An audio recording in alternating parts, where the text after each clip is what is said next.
Hello everyone, it's Althea from metemgeeblog, and today I'm coming to you guys with a delicious recipe for fried baigan or sautéed eggplant. Now for this recipe we're going to be using mostly fresh ingredients, starting with eggplant, which you know is the star of this dish, and we're going to be also using lots of garlic. So if you really like that bursting garlic flavor, this dish is for you. If you don't like garlic, just skip it and use the other seasoning. I'm starting by finely chopping up 6 cloves of garlic, and throughout my recipe I'm going to be topping off this dish with some granulated garlic as well. So again, lots of garlic flavor in this dish. Once you've chopped all of your garlic, just go ahead and set that aside, and then we're going to start working on our green onions. I love green onions, and I like to keep the white part separate from the green part because I love the crunchiness of the green part, so I tend to add that towards the end of my dish when I'm gonna be almost done cooking. So you're gonna go ahead and add the white part into with the garlic. We're gonna saute that in the beginning, and we're gonna add the green parts towards the end when we're almost done cooking, so that it retains that crunchiness but still has all the flavor of the green onions. Now for this dish I'm using 3 vine ripened tomatoes that I'm going to go ahead and dice up, but you can use any kind of tomatoes that you have available for you. Some Roma tomatoes, heirloom tomatoes, any kind of tomatoes will really work. I love vine ripened tomatoes because they come on the vine and they tend to last longer in the refrigerator and don't get mushy or soft as fast as other tomatoes. So I tend to buy these because everyone in my family knows that sometimes my refrigerator is where vegetables go to die. And so I try to prolong the life of the vegetables so I can get an opportunity to use them. So once we're done with our tomatoes, we're going to go ahead and start working on our eggplant. Now I'm going to show you guys a trick on how to peel eggplant and cut it up. That's a little bit different than the usual dicing it up. And this is how my dad taught me for this dish, and this is how I continue to do it.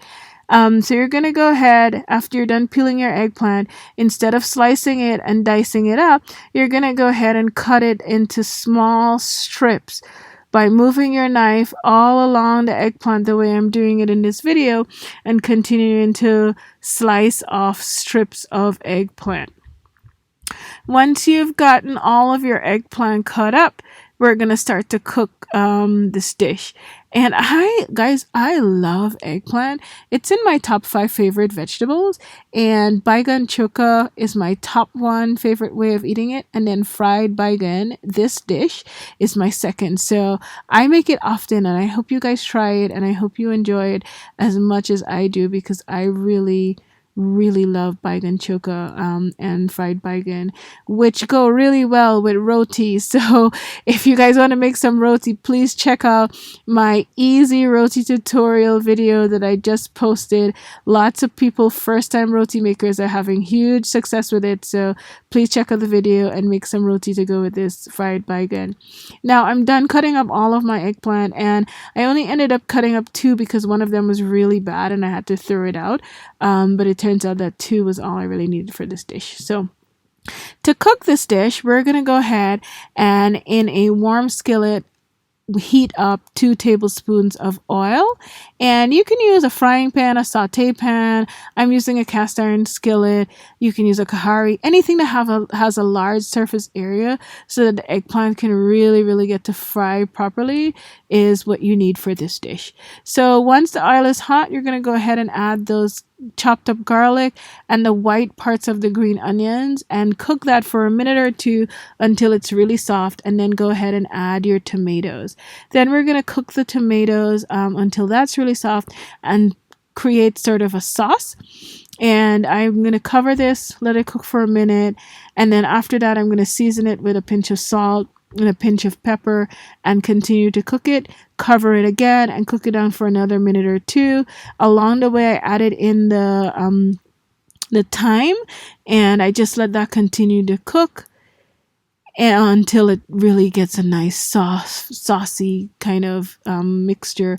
And then I add a third of the eggplant to the tomato mixture, and I mix that in, and then I'm going to go ahead and season this eggplant by adding 1 teaspoon of garlic powder and about a third teaspoon of salt, and a pinch of black pepper. The reason I season it along the way is because I really wanted the season to be evenly distributed, and I wanted every part of the eggplant to have flavor and not for it to be bland.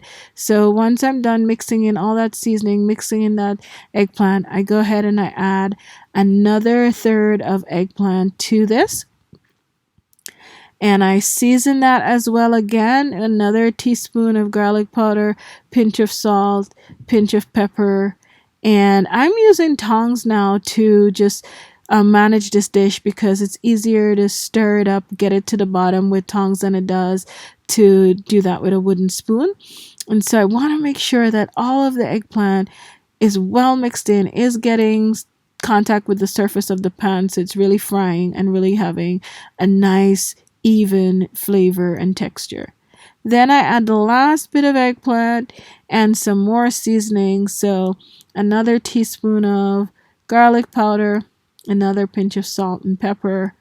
And I'm going to repeat that same step by just tossing everything together, sauteing it really well on medium-high heat, continuing to turn it so that all of that new eggplant that I just added gets down to the bottom of the pan and really gets to fry, and continue to cook it.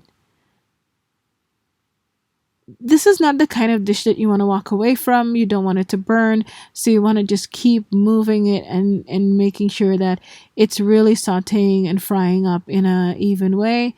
And then I'm going to go ahead and I'm going to cover this pot and let it cook for about 2 minutes.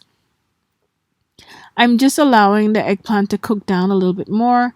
2 minutes later, it's starting to get a little bit soft, so I go in and I start stirring it up, and you can see it's starting to stick on the bottom. So at this point, I'm going to add some more oil. So I'm making sure that the oil is actually going to the bottom of the pan by pushing the eggplant aside and then adding the oil. And I added another tablespoon of oil, so total oil for this dish was 3 tablespoons of oil. And remember, I'm making fried baigan or fried eggplant, so I really wanted to have that fried up sautéed flavor and not a steamed flavor, and that's why I added some more oil to keep it frying and not to have it burning. So I'm going to continue to mix that up for about another minute or so. I cover it and I let it cook for another 2 minutes, and then I removed the cover and I added my green onions off camera. And I didn't realize that my camera got pushed to the side while I was cooking, but you can still see in the corner I added a little bit more salt. So total salt for this dish is 1 teaspoon of salt, and I added some more salt just to make sure it has that really good flavor. And now I'm continuing to saute it. I'm continuing to just move it around in the pan, scraping the bottoms to ensure that it's not burning. And then right about this point, I decided to just add a little bit of brown sugar to this dish because I tasted it and it didn't have that little bit of sweetness that I like to have from eggplant. And to sort of increase that flavor, I wanted to manipulate it a little bit by adding a little bit of brown sugar. So this part is optional. If you're sugar-free, leave it out. Or you can also add about a teaspoon of coconut aminos, which will give it a little bit of a brown color and that little bit of sweetness as well. But just a little bit of sugar. You can see it's not a lot. And what I'm going to do is I'm going to stir this up and really get the sugar to fry up in the bottom because I want it to cook on it. I want it to really taste like sugar, but I want it to taste like if the eggplant was naturally a little sweet. So I mix that in really well, and I continue to cook that again for a minute or two before I serve it. And there you have it. I'm pretty much done. I'm gonna pour this into a bowl and serve it up with some piping hot fresh rotis. And again, you can get that roti recipe and give my roti a try. And here you have it. Really great fried baigan, delicious. And don't forget to subscribe for more recipes. And thanks for watching.